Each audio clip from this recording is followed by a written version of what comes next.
Okay, so this is going to be the second video. Homeschooling, where do I start? Curriculum. The disclaimer that you should have already made your choice of whether or not you're homeschooling or not before watching these videos is something that I want to point out. I'm not trying to persuade people to homeschool. You need to make that decision before watching this. I want to start with curriculum because even though it isn't the first step, it is the one that most people get hung up on and focus on. There are some starting points for choosing curriculum. I'm looking on my notes, so pardon me a little bit. First, I'm going to try and cover them in the order that I think most people think of them when you start brainstorming. The cost. How much is this going to cost? Will the state and government pay for it? When you make the decision to homeschool, you make the decision to be on your own. And as a whole, our homeschool community likes that, because we know that as long as we are on our own with our expenses, we are on our own with our control. And that's an amazing thing that we don't want jeopardized. Okay, so our freedom to homeschool the way we want would go away if government and state were paying for it. Okay, so you do have those online options with your school probably, or with a charter school. There's a public school, charter school, that you can do homeschooling for free, and they even give you a computer and that sort of thing.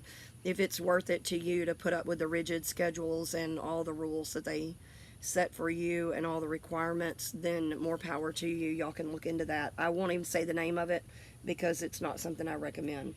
You'll have to look that up on your own, but you can look that up under charter schools if you're interested. So the government is not going to pay for it. The state is not going to pay for it. Now that we're over that, is it expensive? Or can I do it free?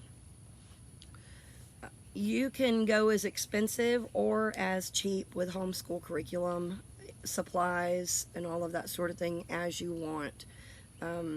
I don't spend a whole lot on homeschool supplies because I've been very intentional about purchasing things that I can use over. So I buy textbooks that I can hand down to the next child, and we do great with that. There are resources like Easy Peasy is a online, I need to call it the right thing. It's online homeschool developed by a missionary mom that used to be a public school teacher that made that curriculum available while she was in the mission field. She developed it and made it available for all that want to use that. It is Christian based. I'll go ahead and say this too. You're going to need to decide, do you want a Christian curriculum or a secular curriculum? Sorry, I'm stammering. Allergies are getting me a little bit. That's going to be one of your main things you have to decide when you start searching for homeschooling supplies and curriculums. Or you can use a little bit of both. Whatever is, maybe you want to just have a little bit of Christian principles in there, or maybe you want a lot. I want mine saturated with it, so I've chosen curriculum accordingly. As far as people coming out of public school that go from it being free to, oh my gosh, I've got to pay for something, you will find that what you save, because your kids don't have to, you may still want your kid to have the coolest clothing and the latest, greatest fads, but that usually kind of disappears a little bit because they're at home, and no one really cares if they're wearing their pajamas or they're wearing their new Nike Airs, So you can save a lot of money on your expenses like that. They're not going to have Spirit Week where they have to create a pair of overalls and buy the paint and bedazzle it and all of those sort of things. You're not going to have someone coming to you every other day saying, we've got a fundraiser going on that we need to collect for, or we need you to bake cakes for, or we need to, do a who knows what collection that's always coming up. We're having a party next week and we need you to be, overlook it, be the one that's in charge of it, and it's going to be $20 a kid, and then everybody needs to bring a goodie bag or cupcake or something, you know. There's always something when you're public school, and you know what I'm talking about. But those things kind of go away unless you get involved with groups that do some of the same thing. And usually homeschool parents kind of are no nonsense, and you won't find them doing a whole lot of that.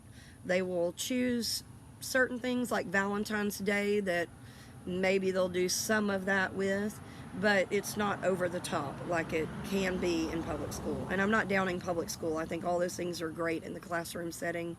I know they're to get everybody excited and involved, and there's a reason behind them.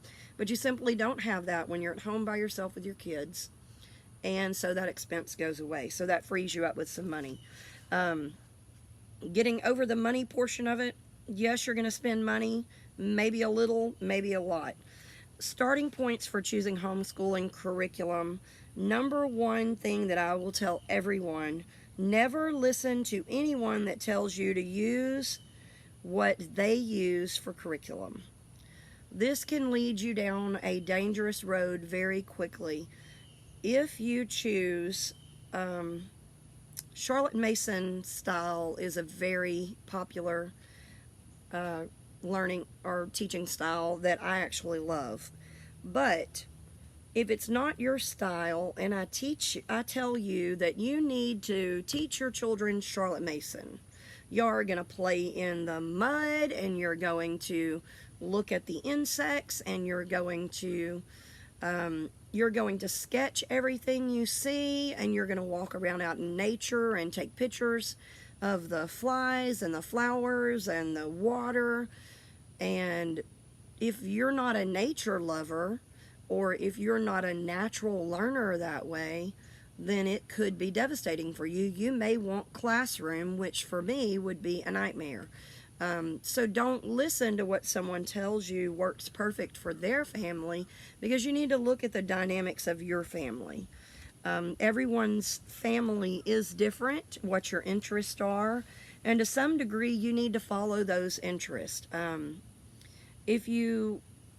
I'll use this example. I would love to be totally Charlotte Mason. However, being that I've got 5 kids, I often find that I just need them to get it done. Like, I just really need them to learn today without me being involved with that. Because maybe today is a day that there's a huge disaster in the kitchen that needs to be cleaned up. Or I've got to get ready for a birthday party and I've got to prepare for that. Or I need to do some online shopping or pay the bills or whatever. That's not going to be a day that we're going to be outside going around the pond and observing all of nature. It's just not going to work out well.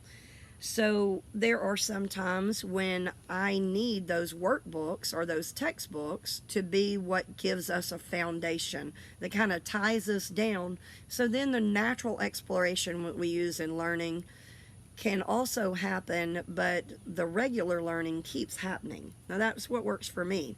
Doesn't mean that it will ever work for you. So there are a few sources if you're wanting to look for legal matters, and if you're wanting to look for information that I'm going to suggest. You're going to want to write these down and never lose this information. The THSC, which is the Texas Homeschool Texas Homeschool Coalition. They are based here in Texas.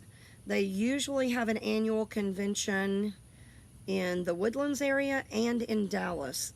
They've fallen under quite a bit of scrutiny lately in the last couple of years for decisions they've made regarding homeschoolers that we don't all support.